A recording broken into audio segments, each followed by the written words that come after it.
Breaking news!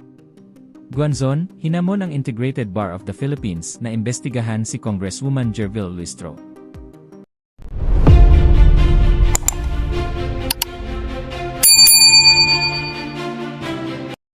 Sa kanyang bagong programa sa Is-Im-In ay kasama si Miss Cathy Binag, hinamon ni dating COMELEC at COA Commissioner na si Attorney Rowena Guanzon ang Integrated Bar of the Philippines, na magsagawa ng investigasyon laban kay Batangas Representative Jervil Luistro, kaugnay ng kontrobersyang kinasasangkutan ni Luistro, matapos umanong aminin nito na itinago niya ang kanyang asawa na nahaharap sa kasong rape. Sa naturang programa, diretsahang kinwestiyon ni Guanzon kung bakit wala pang aksyon ang IBP sa naturang usapin. Ayon kay Guanzon, bakit naman ang IBP? It's a challenge for you. Hindi ba pwedeng IBP motu proprio imbestigahan nyo na yan kasi admission na sinabi niya na itinago niya yung asawa niya. Dagdag pa niya, and that was rape. That's a non-bailable offense. Nabanggit din ni Guanzon ang umano'y usapin ng legal fees na may kaugnayan sa kasong hinawakan ng law office ni Attorney Manasseh Scarpio, asawa ni BP Sara Duterte. Anya, kay Manasseh Scarpio may utang siya doon sa rape case ng asawa niya. Ayaw talaga magbayad kaya ganun, bakit naman ang IBP? It's a challenge for you. Ikinumpara rin ni Guanzon ang sitwasyon sa ibang kaso upang ipakita ang kanyang punto tungkol sa pagpapatupad ng batas. Bakit si Revilla na nagdedeni siya na ginawa niya yan pero nag-surrender siya, o diba? Bakit si Robin Padilla, ilang taon sa kulungan? Bakit yung asawa ni Luistro kakaiba? Ayaw talaga kahit na yun ang batas na kulong ka muna bago ka mag-motion for bail. Ang mga pahayag ni Guanzon ay lumabas sa gitna ng umiinit na diskurso sa politika at batas. Lalo na't si Representative Luistro ang kasalukuyang chairperson ng House Committee on Justice na humahawak sa mga pagdinig kaugnay ng impeachment complaints laban kay Vice President Sara Duterte. Bakit naman ang IBP is a challenge for you? Hindi mo ba pwedeng IBP motu proprio? Iimbestigahan nyo na yun? Kasi admission yan eh. Na sinabi niya na tinago niyo yung asawa niya and that was rape. That's a non-bailable offense. Impeachment na naman. 2.0. Talaga naman hindi pa nadadala itong mga ito. Pero tingnan natin, palagay mo, Prof. Malu, ang recent na update sa atin is nagbumoto ng Committee on Justice na sufficient na in form and substance ang impeachment complaints against Vice President Sara Duterte at ang mga grounds nila, allegations ay na naman, confidential funds na naman, betrayal of public trust, culpable violation of the pero ito mga general So, pero anong sa tingin mo, Prof. Malu? Do you think the majority led by Sandro Marcos can get 1/3 of the votes? Well, nakita natin may signaling na nangyari sa committee level nung nagkaroon ng 54-1 na botohan. Isa lamang ang hindi nag-agree dun sa determination of form and substance. Yung form, madali lang yun. Yung substance, ang hindi ko lang gusto, nung kinumpare mo dun sa deliberation sa impeachment kay President Marcos, abay sa substance, naglalabas sila ng mga information na hindi naman yun ang basehan to determine substance. Di ba? Ang titingnan mo sa substance kasi yung evidence. Pero ang presentation ng evidence dun mismo sa hearing. Di ba? Pero nakita mo, ilinabas ni Congressman Ridon yung salin na hindi naman niya sinabi na yung 2008 ay Vice President pa lang dun si BP Sara. Kinumpare niya to explain unexplained wealth.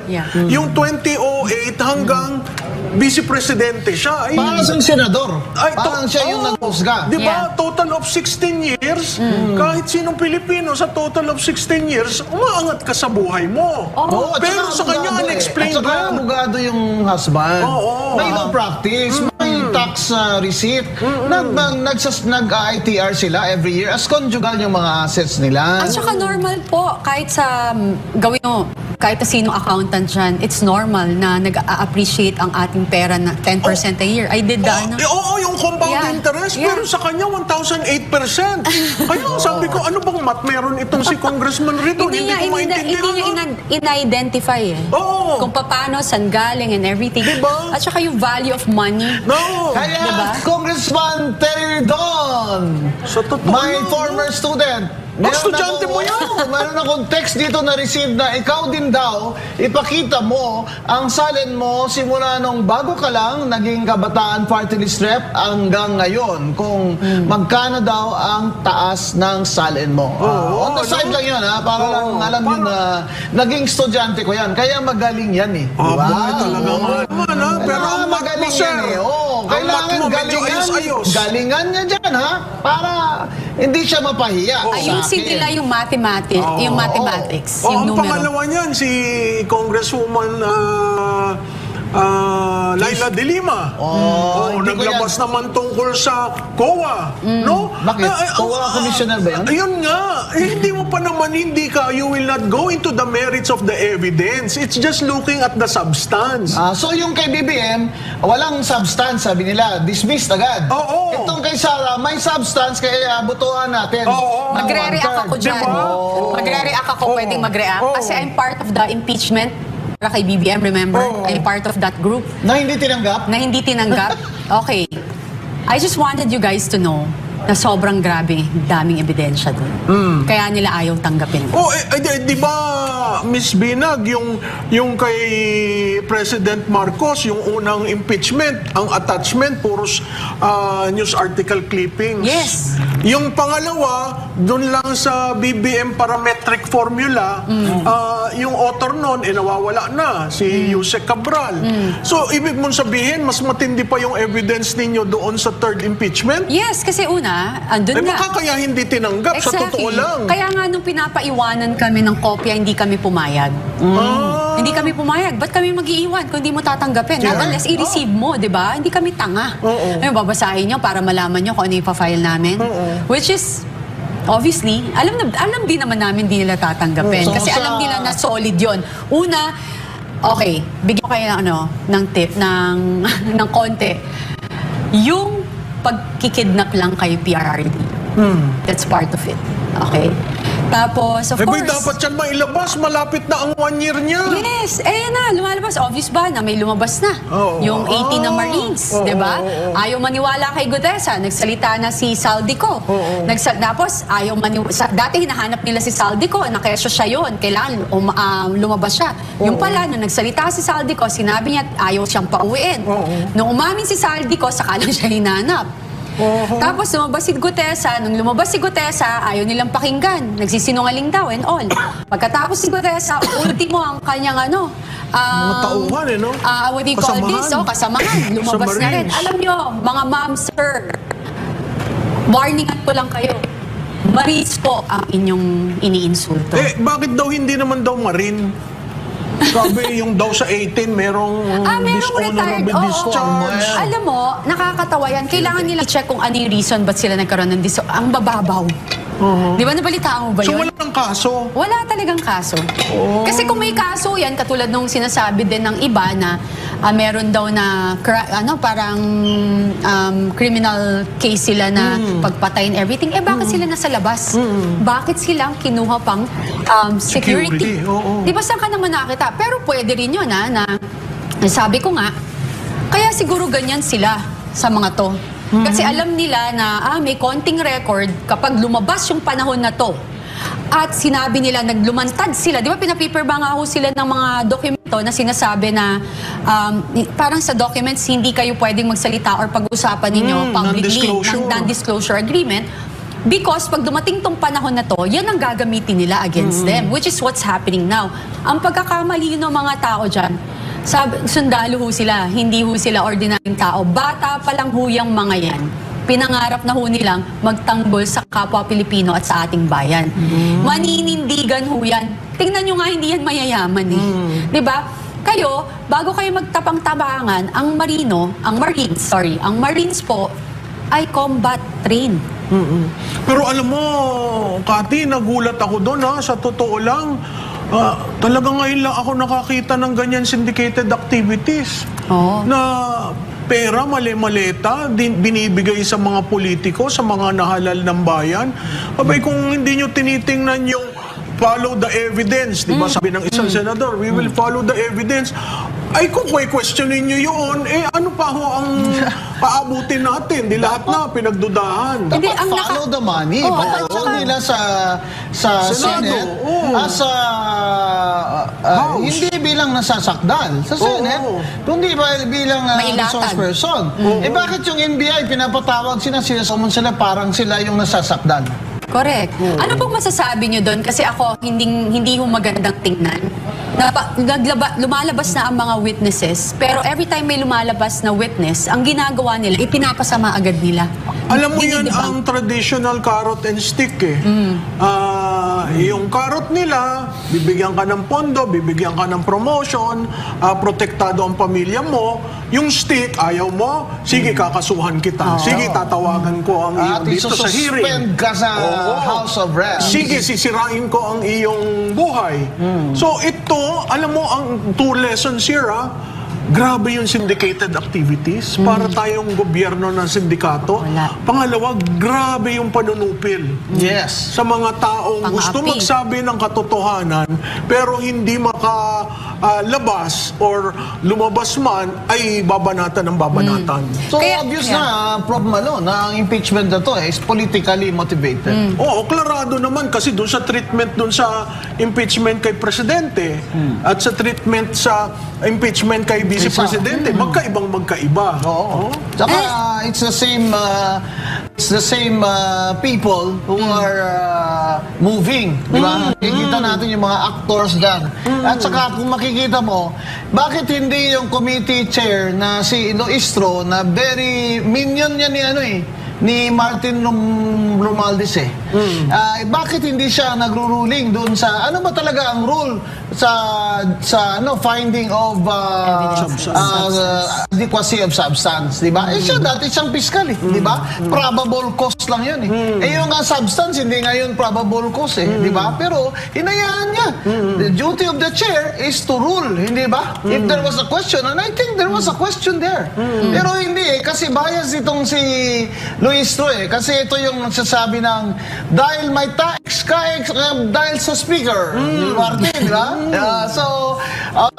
It's really it's just a play. It's an obvious reason talaga. Yung sa totoo lang, yung pagsagot niya yung sa utang, no? Na gusto naman daw bayaran, pero dahil utang? ganyan yan, Yung utang Istro. nila kay BP, doon sa law 8 office. million. Kay Man Scarpio. Oo. May utang siya dun sa rape case na asawa niya. Oo, at di ba, inamin rin yung tinago niya. Ewan ko sa mga lawyers, kaya ako minsan yung mga kaibigan kong lawyers, tinatanong ko, talaga bang ethical yung mga pinaggagawa? At tapos ang sabi niya of late, babayaran naman daw. Dahil ilinabas, isa cybercrime.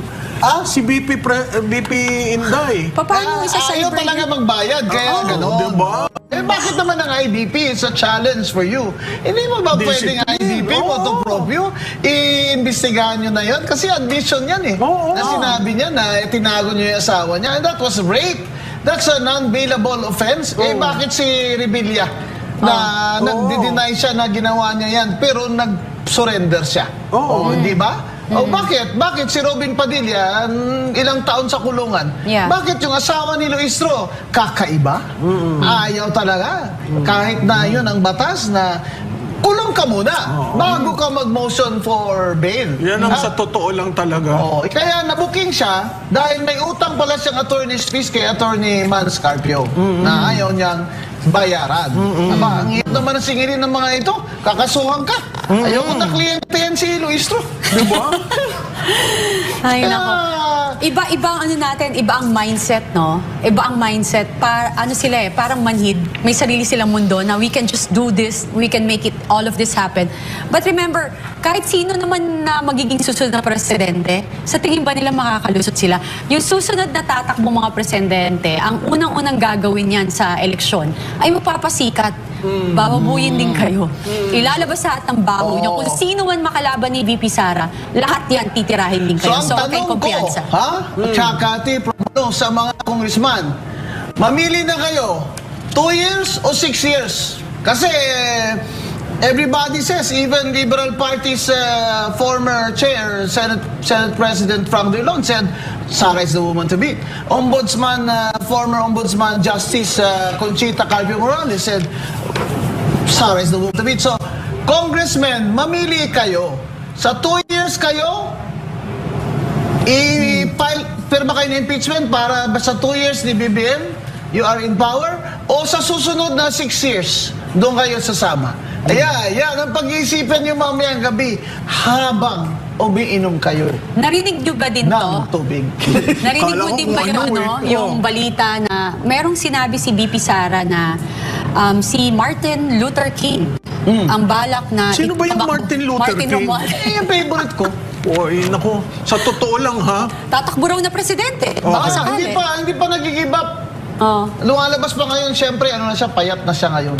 Yeah. Ganyan talaga nagagawa. Masyadong marami ka ng pera Marami ka ng mansion, marami ka ng helicopter at jet, namamayayat ka talaga, Malu. Kaya tayo, hindi talaga namamayayat Oo, masarap ang buhay natin, kahit simple lang, no? Okay. Kaya ganyan. Ngayon, gusto pa niyang tumakbo. Kaya nagre-recycle siya ngayon sa social media na ang kaban ng bayan na hindi para sa sarili.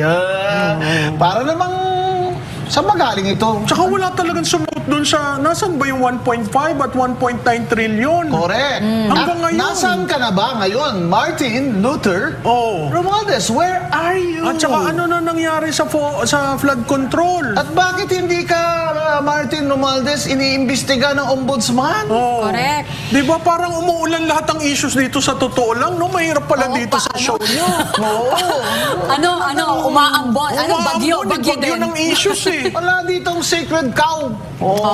Dito, Walang sa sacred totoo cow lang nga dito, talaga. sa totoo lang. Walang filter, puro katotohanan lamang at pwede tayong magtanong at konfirmahin ang bawat diskusyon na aming ginagawa. So palagay mo, Prof. Malo, dahil sa survey ng publikos at iba pa, na leading si BP Sara, ay may panic na ba amang BBM gang? Oo, may panic na yan kasi nakita mo naman, biro mo ang presidente nagmedyas ng pink at pumunta sa Naga at tinuro yung medyas.